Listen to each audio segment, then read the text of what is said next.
전면적인 파탄 속에서도 사실 개성공단은 심리적, 사회 심리적, 또 경제적 안전판 구실을 하고 있다고 봅니다.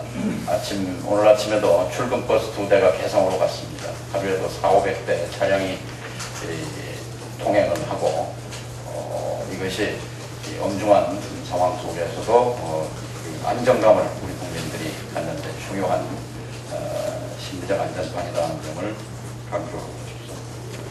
한 가지 제안하고자 합니다. 다음 주 금요일이 아마 부처님 오신 날인데 지금 전국의 불자들이 또 불교 지도자들께서 4대강 중단을 위한 기도를 계속 간절한 마음으로 올리고 계십니다. 그날 우리 수도권의 후보들 또 민주당 지도부가 여주 신력사 금모래 음모래 밭 참혹하게 파헤쳐지고 있는 그 현장인데 백문이 불여일견입니다.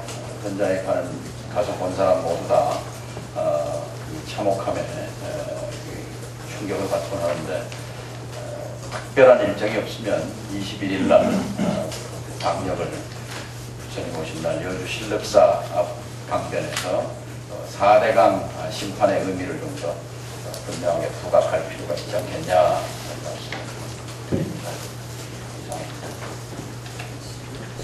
네, 다음은 한광옥 공동위원장님 말씀드리겠습니다.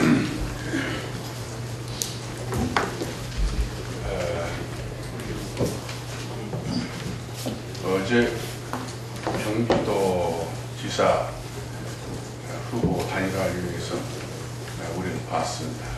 뭘 봤느냐 하면 우리도 집권할 수 있다고 하는 자신, 그것을 국민들에게 보였다는 것을 봤습니다. 우리 김진표 후보가 됐으면 더욱 좋았을 것을 유시민 후보가 됐다는 아쉬운 감이 없지 않아 있습니다. 그러나 약속대로 유시민 후보가 당선이 될 수 있도록 모두가 힘을 합쳐서 노력해야 될 걸로 알고 있습니다.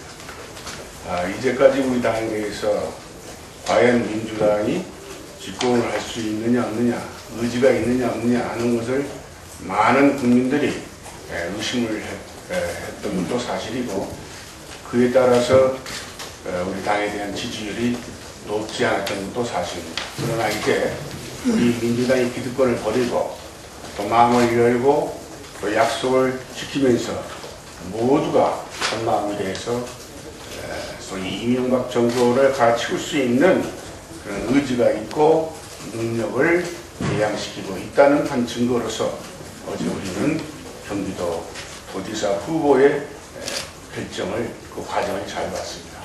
특히 김진표 후보의 그 제자로서의 승자에 대한 격려, 이것은 민주주의 성장의 한 표본이라고 볼 수가 있고, 어쨌든 유시민 후보는 그와 같은 모든 사람들의 격려와 지지를 받아가지고 꼭 당선인을 알아맞이했습니다.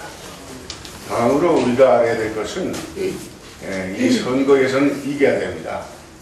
어쨌든 간에 선거에 이기기 위해서는 우리가 지금 이렇게 모였습니다. 이기기 위해서는 상대를 알아야 됩니다.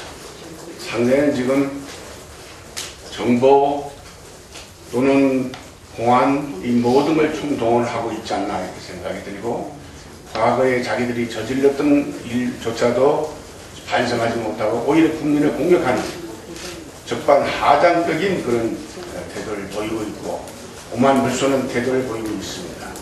여기 뒤에도 이제 서 있습니다만은 촛불 시위 때 얼마나 반성에 눈물을 흘렸습니까?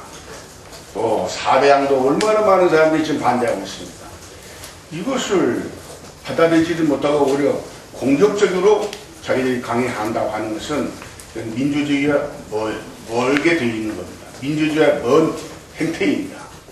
그리고 우리 당을 좀 친노니 뭐니 하는 이런 이야기를 하는 것은, 우리 당은 친노만 있는 거 아닙니다. 우리 당은 당당하게 전 김대중 대통령과 노무현 대통령 두 분을 우리 당에 하나의 지지했던 것은 사실입니다. 그래서 민주주의를 위해서 싸워왔고, 이제까지 우리는 전 서민 대정을 위해서 또 평화 통일을 위해서 이제까지 우리 나름대로 노력해왔던 정당이기 때문에 친노란 말은 적당치 않다 그렇게 생각하고 또 그들이 쓰더라도 우리는 민주다 반민주다 독재다 반독재다 라고 하는 우리의 입장을 분명히 밝혀야 된다고 생각하고 있습니다.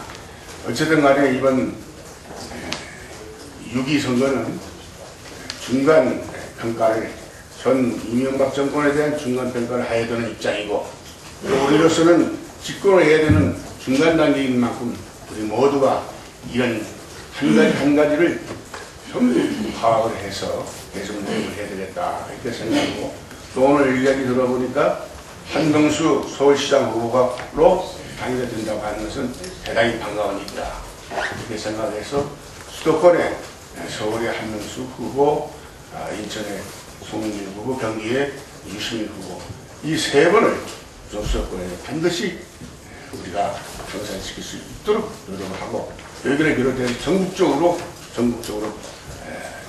이번에 후보하던 우리 당원 동지 또는 연대한 후보들을 위해서 노력을 하는 계기가 되었다 이렇게 생각합니다.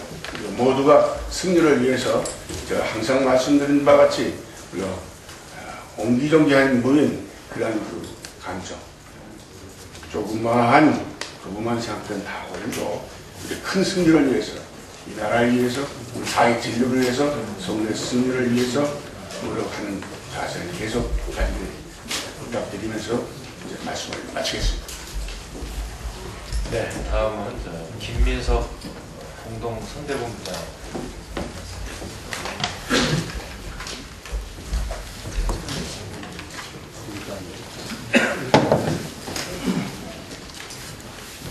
간단하게 한 말씀 드리겠습니다.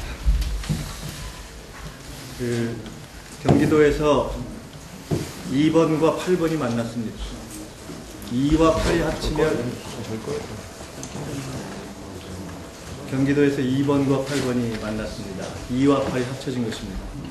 제1야당 민주당과 경기도에서 9번이 8번이라고 9번이에요? 당연히 들어가죠. 8번이요? 10대평 다음 때문에 비슷한데. 9번 됐어요? 제1야당 민주당과 제1야당 민주당과 국민참여당이 경기도에서 만났습니다. 이것은 위기이자 기회라고 생각합니다. 민주당에 있어서나 국민참여당에 있어서나 민주세력 전체에 있어서는 위기이자 기회가 있습니다. 승리와 패배의 갈림길에 놓여 있습니다. 두 가지 큰 의미가 있다고 봅니다. 민주당과 국민참여당 그리고 민주세력 모두가 살아야 한다. 이것은 결국 우리가 하나가 되고 통합으로 궁극적으로 가야 한다는 의미다라고 생각합니다. 두 번째로는 이번 선거의 의미를 일부 친노벨트대 현 정권으로 몰아가려는 현 정권과 보수 언론의 프레임은 완전히 잘못된 것이고 의도적이고 분열을 획책하는 것이다 이렇게 말씀드립니다. 한명숙 후보, 유시민 후보 그리고 부산의 김정길 후보에 이르기까지 모두 김대중 대통령 정부, 노무현 대통령 정부에서 일선과 전면에 섰던 분들입니다. 저희는 지난 대선에서 분열로 패배했습니다. 그리고 이번 지방선거에서 모두 뭉쳤습니다. 따라서 이번 결과를 통해서 저희는 뭉칠 것이고 그리고 승리할 것이다. 그것을 위해서 민주당도 최선을 다해서 함께할 것이다. 이 말씀을 드립니다.